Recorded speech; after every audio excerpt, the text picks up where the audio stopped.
Hey, what is going on in Edmonton's real estate market for the month of November? Today we're going to talk all about that and talk about how the market is being affected by this cold weather, interest rates, and if it's still a good time to buy or sell a house. All right, so you know that the real estate market has definitely cooled down. We've been talking about that over the last few months, and we're definitely seeing that in both the prices, the average days on market, and the average price of homes. Now, currently in Edmonton, we have 3,112 active listings. Compared to last month, we're down and we're up year over year.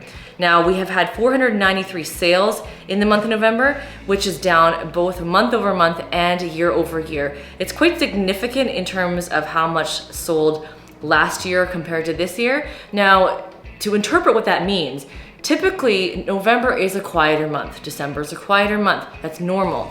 The last few years, I would say from 2020 and 2021, those years are not normal years. And we're moving back into a more normalized market, that I would put it. And so when you're comparing a normalized market to an overinflated, unpredictable market that we've had the last 2 years, you got to be cautious of being too frightened about how low the sales have gone. Now, this is good for you to understand, to adjust your expectations that we're definitely not in the market we were last year. So if you are a seller expecting to sell your home quickly and for the most amount of money, it's still possible. However, we're back to what I've always stayed consistent to, is always price right and always do the work before you sell your house and market the home properly. In any market, no matter if it's a high or a low market, it won't matter, you'll still sell for the top dollar and quickly. Now in this market, if you're trying to test the waters in your sale price, you can see that you're competing against a lot of other listings that are also not selling. So if you want to sell, you've got to make sure you have that strategy put into place. So for the month of November, we hit 51 days on market. That is the highest we've had in the last 12 months. And I'm not surprised by this number because things are sitting longer. So as a buyer, you have a lot more time to make that decision. Oh, just a disclaimer that just because it says 51 days doesn't mean that every house is 51 days. If there's a good home that is priced right, it's gonna fly fast still, and that is still happening. So as a buyer, you have to talk to your professional realtor to ask them, what is the situation for this specific house? If you just saw it just hit the market, it's priced well, it probably won't sit on the market for 51 days. But if you see houses that are overpriced, it doesn't show well, it smells, price is too high, whatever the case may be, it could be longer than 51 days. So 51 days is the average for the single family home market in Edmonton. So if you take a look at the market distribution, we are looking in the month of November. So we've got 11 months of data now. Next month, which is this month I'm filming, we will then have all 12 months and be able to tell you the whole scope of what is selling in Edmonton. And it really doesn't change really month over month. It's usually the same bell curve we always see. The most popular price point is $4 to $4.99, with $3 to $3.99 closely right after, and $5 to $5.99. Now, because the average price did peak and go up quite high earlier this year, we saw a lot more sales in the $500 to $5.99 because a lot of the people searching for homes in the $450 that now is up into the $500 got pushed into that price bracket. Now, as we see the market change and adjust, we're seeing the prices start to come back down. Now, again, not everything, I can't just say in general prices have come down $10,000, $20,000, $50,000 because single family homes, new build or resale or newer homes, different areas, they've all had different impacts. If you want to give an overarching statement, I would say safe overarching statement would be 5%. But again, I don't like to give too vague of a number because you can't just take 5% as a discount off of all those prices and kind of figure out what you're going to get for the house now. So you definitely want to look at the market comparables, what has sold. We typically look at the last 90 days.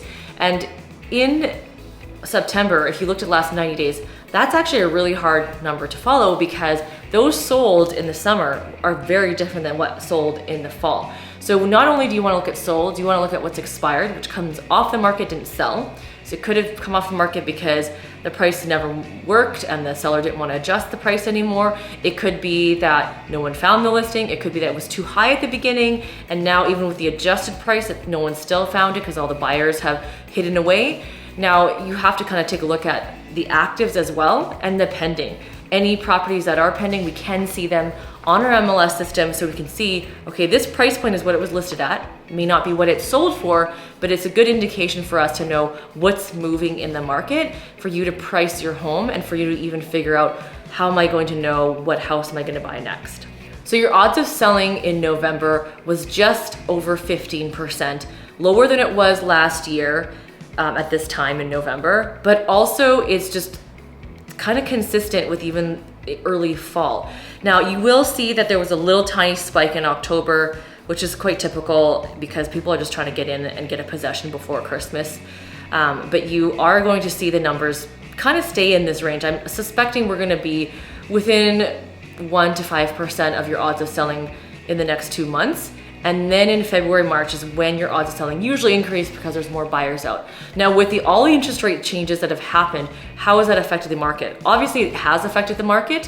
When you're looking at upsizing your home, you already have a mortgage. And whether or not your mortgage is up for renewal or you're gonna need to get a new mortgage, the interest rate change, though it might be 1 or 2% different from what you currently have, it's still not gonna affect those upsizing people because you already have home equity in your house. The interest rate increases usually affect the first-time home buyers the most because what they qualify for is going to change, and then what they can buy because of the demand, we've had increase in price, now they have to save more money for their down payment. So the people that are looking to move into their next home aren't as impacted as heavily as the first-time home buyers. And actually that's probably why you're seeing a lot of incentives for first-time home buyers to help them out. We have always had first-time home buyer incentive with the RSP, but now you've got more that are coming in the next 6 months. I'm not a mortgage broker, but if you watch our Instagram, we will share our mortgage brokers information about all the different incentives that the Alberta government is putting out to help first-time home buyers. Now, if you look at the average price for November, it's quite low.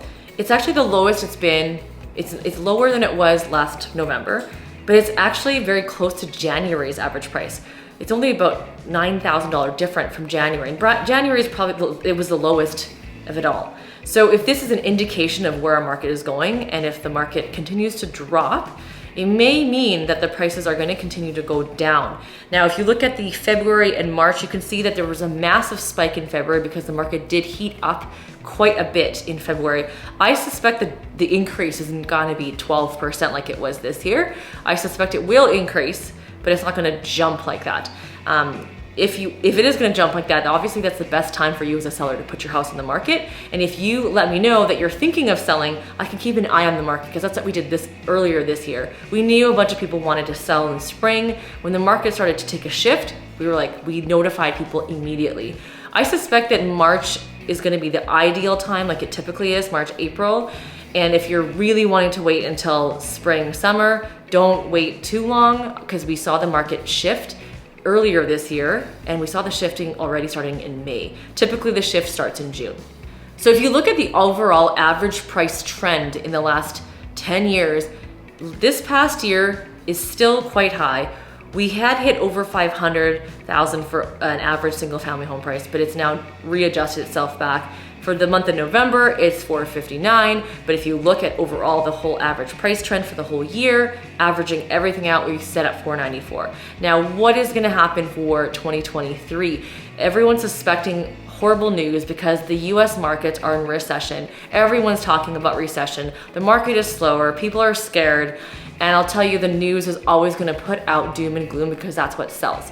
If you want to know updated information of what it really means, I don't think there's doom and gloom. There's always opportunity for whatever situation you're in, whether you're selling or buying. You just have to figure out the right strategy for yourself, because at the end of the day, when your family is growing and you're overgrown your house, staying in there for another 2, 3, 4 years just to save yourself $5,000 or $10,000 doesn't really make a whole lot of sense. And when you crunch the numbers with the mortgage broker, we usually can find a good strategy to figure out, okay, you can buy this much house if your house sells for this much, which is the numbers I can help you plug in, and then you'll know what you can purchase. So that when you're searching online and dreaming, you're not thinking that this is too far out of reach, and maybe you can get that into reach, because it is going to be an opportunity in 2023, like it is every year, but I don't think we're gonna have doom and gloom. I do think the market's definitely not gonna be what it was this past year, and that's a pretty huge consensus across the board.